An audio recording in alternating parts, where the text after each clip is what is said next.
Greetings everyone, my name is Etterville and welcome back to my Let's Play of Super Danny Powered Up. In the last part, I defeated Crashman, Quickman, and Metalman. Continuing on the weakness order, it's time to go after Cutman now.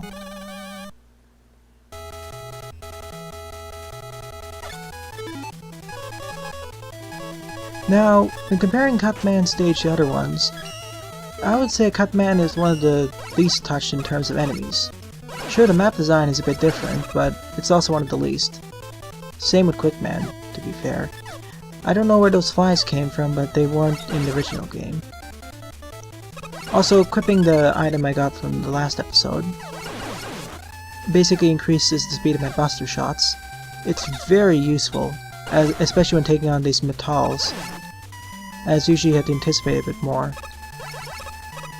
Note that the crash bomb can actually destroy those blocks on the left, but I decided to save it up a bit. Here's some nice uses for the quick fusion, as it makes platforming over here from all these large gaps much easier. And here's the bane of my existence in this stage, the first one. These beaks. The wall-mounted turrets are quite annoying to take care of, especially at short range. Thankfully though, this is one of the reasons why I got the metal fusion so quickly. And of course, because Danny himself controls a little bit sluggishly due to the 30 frames per second, I prefer using Electman or Elect Fusion or Quick Fusion for traversing through these small platforms, so I have enough horizontal velocity and momentum. Of course, I have something that wasn't there in Mega Man 1. That being the metal blades, which will be very useful for taking on the octopus batteries in the later part of this stage.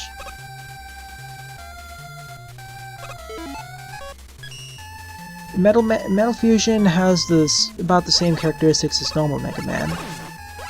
The difference is that he has the metal blades, and that's about it. I find it kind of strange though. About 3 or 4 of the fusions, they have some unique characteristics based off themselves. The ones I can think of are the Elect Fusion, the Quick Fusion, the Bubble Fusion, and the Ice Fusion, as in addition to their weapons of choice accrued by using them, they have some certain characteristics of movement. But the other 4, those being the Metal Fusion, Fire Fusion, and the Crash Fusion, and the last one there, which I can't keep forgetting, the Cut Fusion, they're relatively about the same, just weapons different. So it's a little bit odd, though this was fixed in Super Danny 2, with having 2 special weapons per Robot Master and unique characteristics for all of them. So that complaint will be fixed. I decided to skip the secret costume item over here, as I really wanted to conserve my Crash Bomb ammo.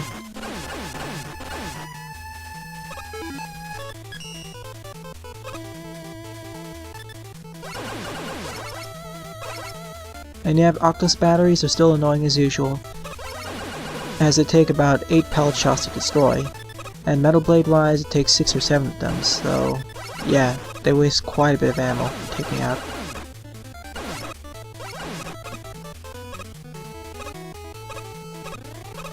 But yeah, this is basically a Quickman stage, the one focused more about enemy hazards rather than stage hazards. Following this is the last section until the boss. Yeah, personally I'm not sure how we'd be able to make Cutman stage more interesting. Well, unless it's Mega Man in the limelight. Where it was possible, but here, not really done that well.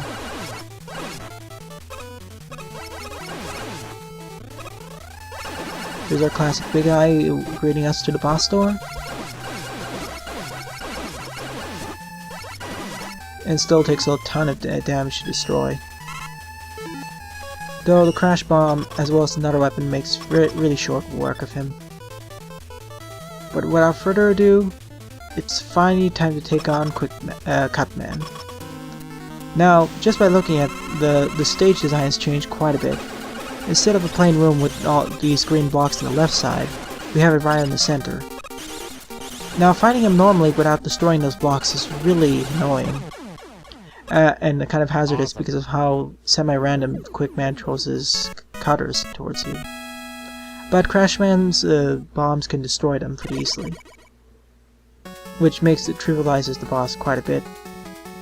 And strangely enough, Cutman's weakness in this game is towards the Crash Bomber, or Crash Bomb. In the original game, it was the Super Arm, where he would pick up those green blocks and swing it right at him, or it would a two-hit kill him.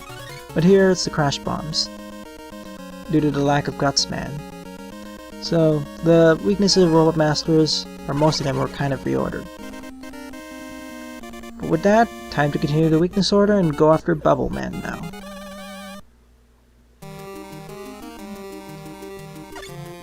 In terms of enemies, Bubbleman's stage is effectively the same, though in comparison to other stages, the main difference I would say is that, well, it's very similar to the original stage in terms of stage design.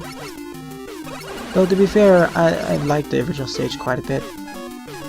There are a few differences like this section, and one coming up later, but it's relatively the same.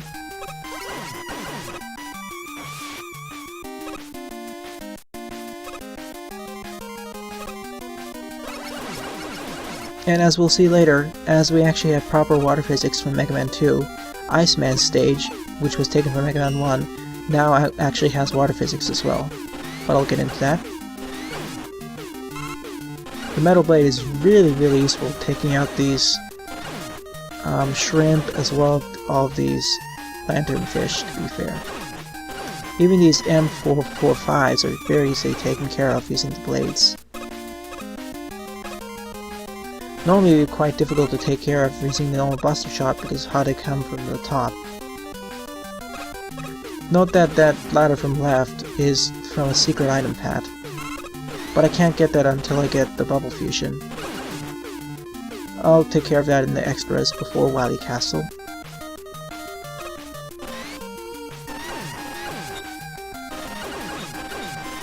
Now, I didn't mention it in the last part, but you may be wondering who Danny Danes is.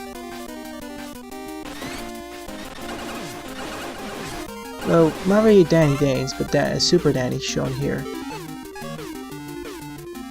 The main difference, or who Danny is, basically, he's the real-life webmaster of the old Mega Man Legends universe site. And he created the Super Danny character, or persona here. He's pretty much one of the Blyka, the developer of this game's good friends. And we'll see a lot of references to his likes in future ones. One of which is that the reason why there's cross fusions is that he was really into Mega Man Battle Network Axis, the anime at least, and how it involved cross fusions. So he took it into here. In fact, he actually, Super Danny in the transformation cutscene actually pulls out a battle chip which makes him cross-fuse, just like in the anime, though without the use of dimensional areas. Of course, now that I think about it, all these stages could be in one huge dimensional area in some manner.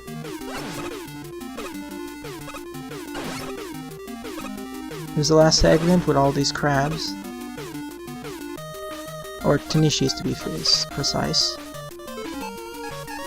But with that, it's time to take on Bubbleman, whose new weakness is Cutman's new weapon. Now Cutman doesn't actually have the rolling cutter like before, he instead fires his cutters in arc. And considering how Bubbleman jumps up so much and swims, it makes taking on much easier. And yep, he's down. Basically, when he swims up, just arc your shots so you can easily take him out. Bubbleman's original weakness was towards the Metal Blade. It's a bit odd considering that we actually have the Metal Blade here, but it's not his weakness anymore. But with that, we got the Bubble Fusion, which will be very useful for getting the secret item for this stage, as well as an Iceman stage. But we'll get to that in the next part. Without further ado, it's time to go after Fireman now.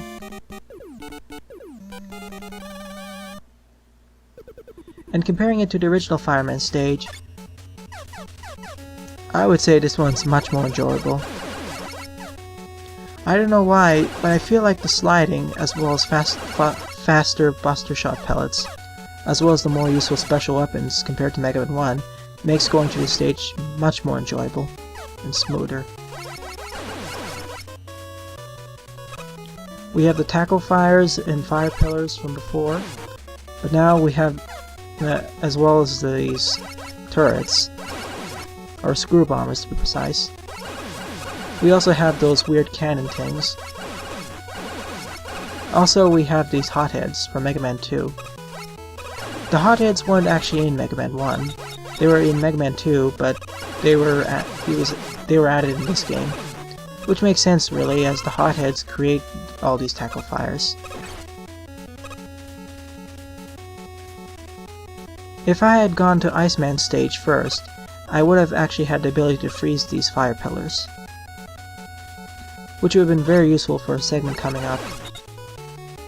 Also, here are the shield attackers from Mega Man 4.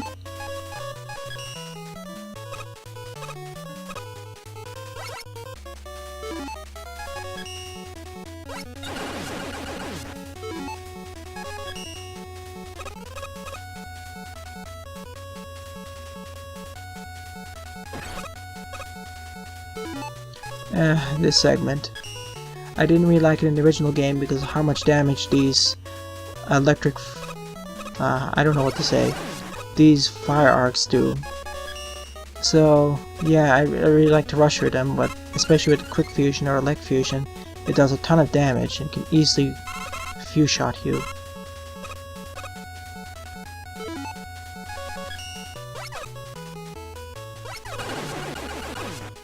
And yeah, taking care of these Cannon Joes in these confined areas is really annoying. I like to just quickly take care of them using the crash bombs, but it's not always practical. Like here, because the fire pillars can actually just deflect all your shots. Or absorb them is the correct term. Down there is the exit utility. If we collect that, we can pretty much exit out of previously reached stages. Previously completed, to be precise. Yeah, this segment. Normally I would have used Iceman. The point is you're supposed to quickly move your way downwards, and then quickly nudge your way through sliding to the middle. But it requires quite a bit of precision, so I failed that quite a bit.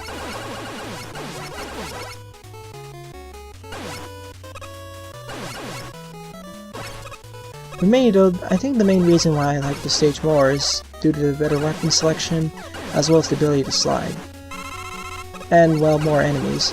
We don't have those killer bullets from the original stage.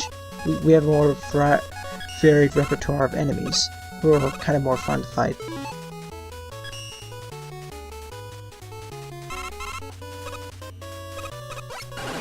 Also, as another funny note, the Iceman's weapon, the Ice Slasher, can actually one-hit kill all those hotheads. Which is a funny reference when you think about it, as ice can freeze all that fire, but it's strange really, as Iceman's weakness is still a fire wave from Fireman.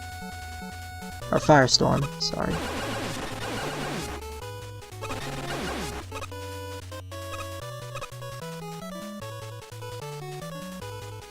And I guess that's one of the benefits of going to the stage in reverse order.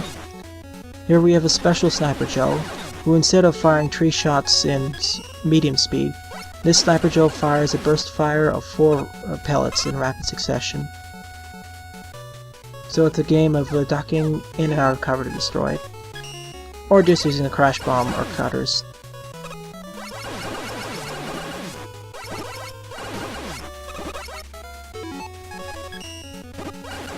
This big guy was so annoying to take care of, I decided to skip the new one that respawned in.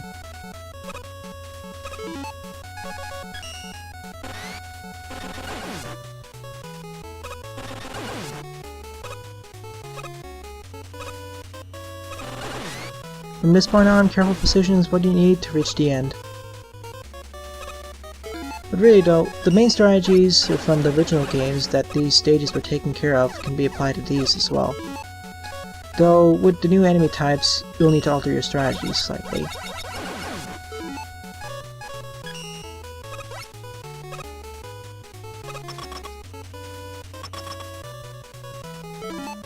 But with that, we're at the boss door, and it's time to finally face Fireman.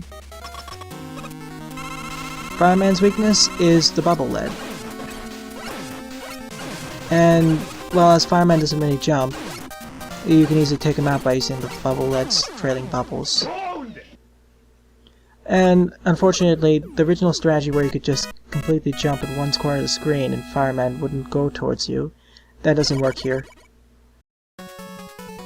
But with that, we got the Fire Fusion, which has standard movement, and it has the Fire Wave capability.